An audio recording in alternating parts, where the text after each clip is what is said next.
Let's now turn to a sort of introduction.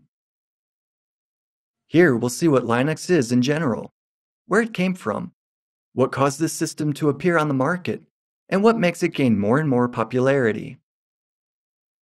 We'll start with an explanation of what Linux is.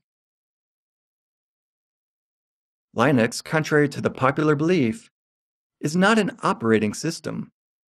In fact, the word Linux refers to only one program, which is called the kernel of the operating system. This is the core, on which the whole system operation relies. The rest of the operating system is in fact a set of different types of tools. The graphics display utilities, auxiliary libraries, tools such as word processors, graphics software, games. They're all parts of the operating system. Linux is really just the kernel of the system.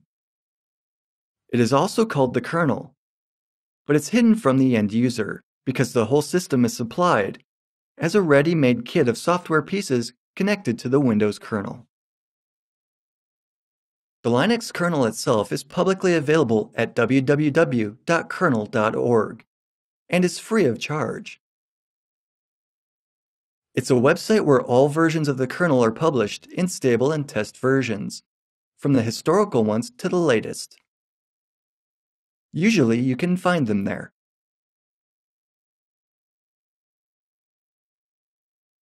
The Linux kernel is actually derived from Unix systems. These were systems that appeared on the market in the 70s and 80s of the last century, even before DOS and later Windows was released for home computers. You could say that Unix and Linux are practically the same thing. Linux is a simplified and free version of Unix. It's based on Unix to a large extent. It draws from the Unix main ideas, principles of operation, objectives, architecture, and things like that. The original Linux, or Linux kernel actually, was in fact an implementation of assumptions made for a certain Unix system. The term Linux is commonly used to describe the complete operating system based on the Linux kernel, but formally we should call it the Linux distribution. In order to avoid artificial terminological division, in the following sections of this course I will usually use the term Linux, when I mean a distribution of Linux.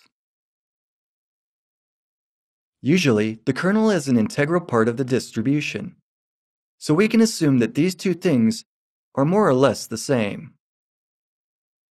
Linux was created in 1991. The first version of Linux was written by Linus Torvalds. In fact, he released the first version at that time, because work on it began adequately earlier.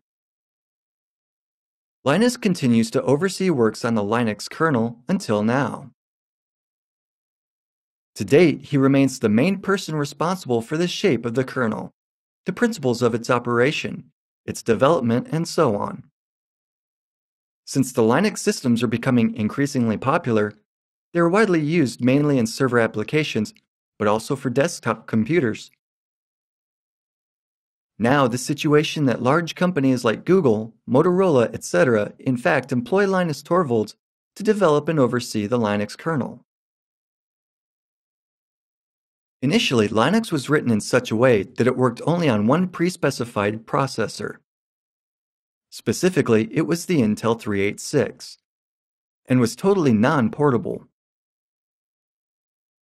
Linux was actually a project of Linus Torvalds on which he just wanted to learn how to program. Thanks to the wide community engagement, Linux has gained great popularity. From the completely non-portable solution that worked only on a computer, with specific processor and specific hardware, it has turned into something that can now run on virtually anything. From ordinary x86 CPUs through 64-bit to mobile phones. Some people may not be aware that Android is really Linux, only slightly modified by Google, but 100% based on the standard Linux kernel. Until recently, probably up to firmware 3.2, Sony allowed to install Linux on their console. This functionality has been removed for various reasons, although theoretically, Sony's equipment continues to support Linux. For example, Samsung manufactures TV sets based on Linux, which provides a full handling of multimedia in these TV sets. Graphics display, video display on mobile devices, network access, all that is already contained in the Linux system. Many manufacturers use the benefits extensively, and since there are many people developing the system, it can now actually run on anything that meets certain minimum hardware requirements. The Linux system is very flexible and popular, and we use it very often.